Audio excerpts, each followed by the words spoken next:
Сәлем қыздар, сіздермен бүгін біз наурыз көже дайындаймыз. Мамина рецепт деп айтсам да болады. Ең бірінші осылай етімізді пісіріп аламыз, қазымызды, жаямызды, одан кейін сорпаны сүзіп аламыз.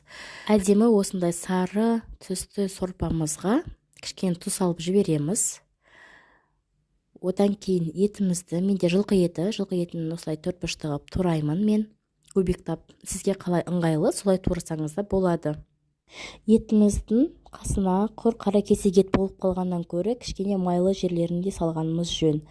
Мен сондықтан құр қара кесек болып қалмасын деп жаяны да пісірдім. Жаяның майынан да қазір турап салатын боламын.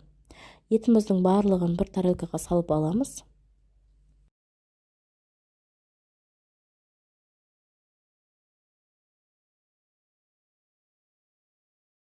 Жаяның майы көжемізге